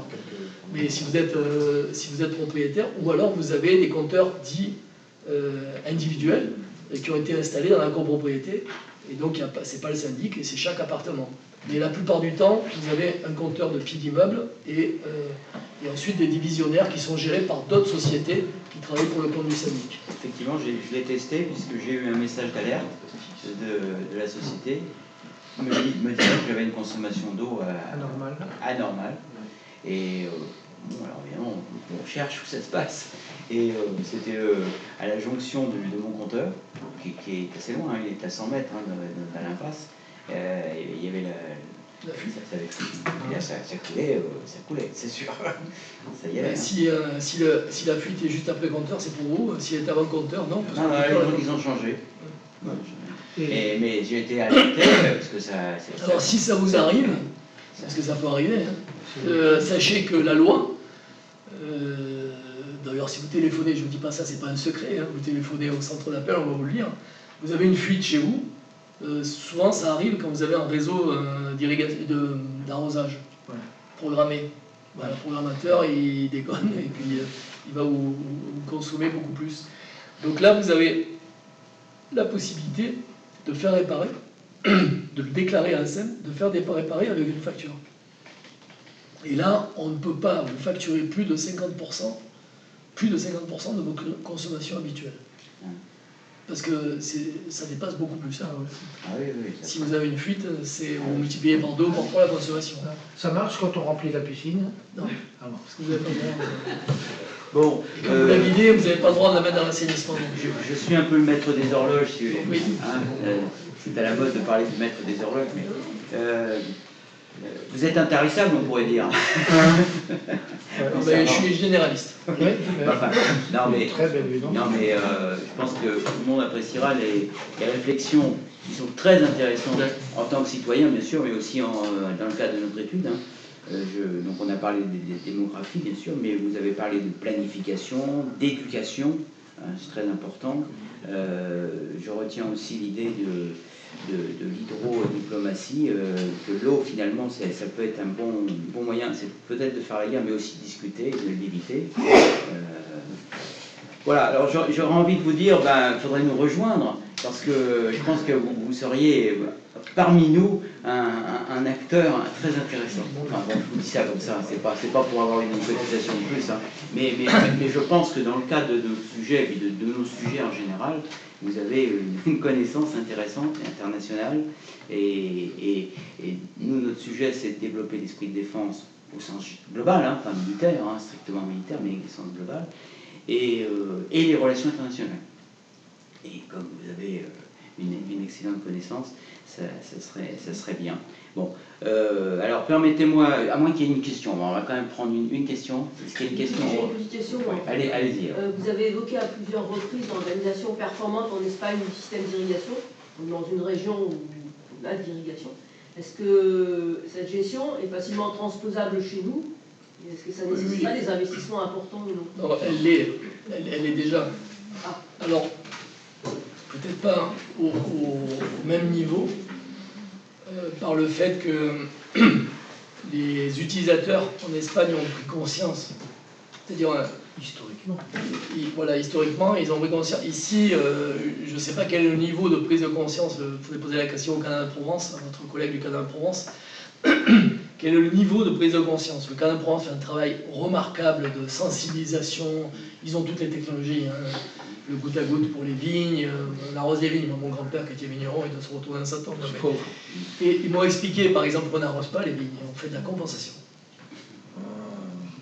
C'est-à-dire, on compense le manque d'humidité. Donc, et donc, il faut calculer.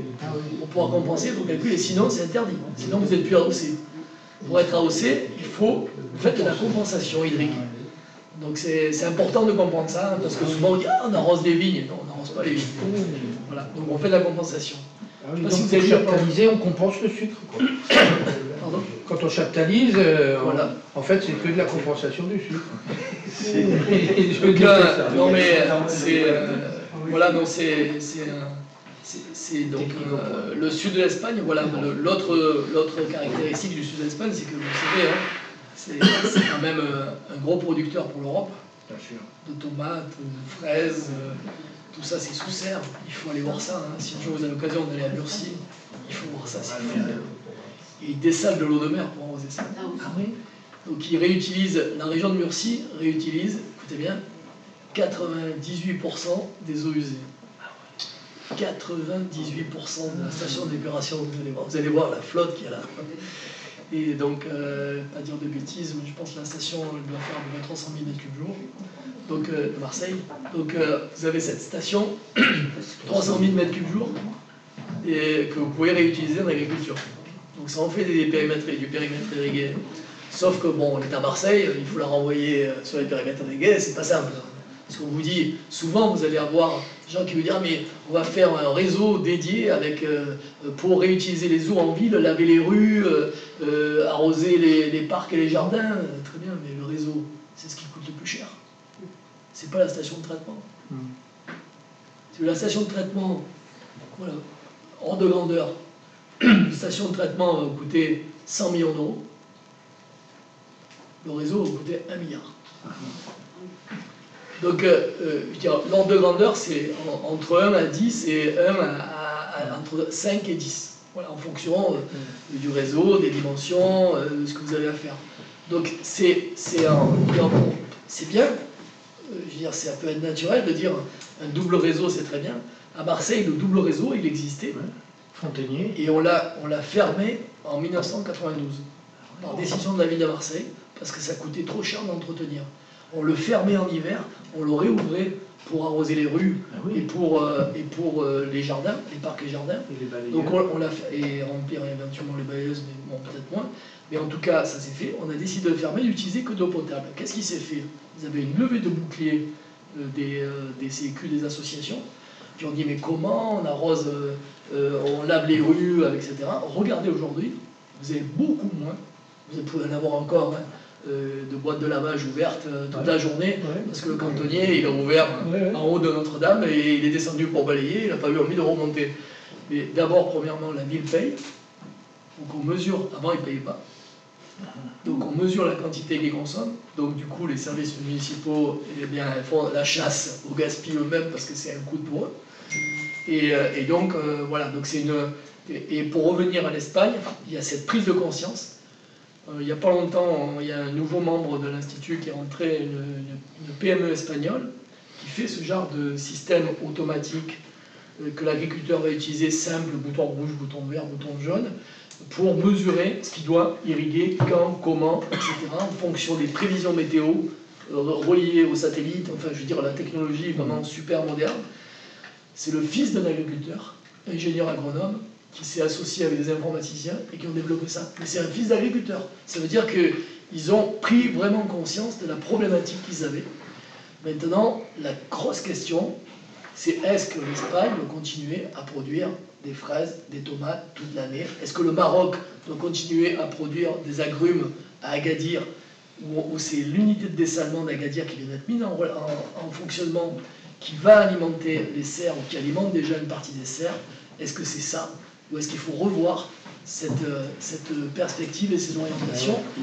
Quand on vous dit, les Marocains vous présentent le projet d'Agadir, ils vous disent on le fait parce que c'est rentable. C'est-à-dire que l'agriculteur achète l'eau. Parce que pour lui, ce qui compte, c'est que le Suédois va lui acheter ses agrumes. Et donc le marché lui permet de faire. Mais aujourd'hui, il faut peut-être réviser ça. Et c'est un autre sujet, je pense, intéressant à traiter. C'est l'impact des choix agricoles pour l'usage de l'eau. Et nos modes de consommation. Et nos modes de Et consommation. pour le pétrole et pour le Bien. gaz. Bien. Permettez-moi de vous remercier. Là, je pense qu'on peut...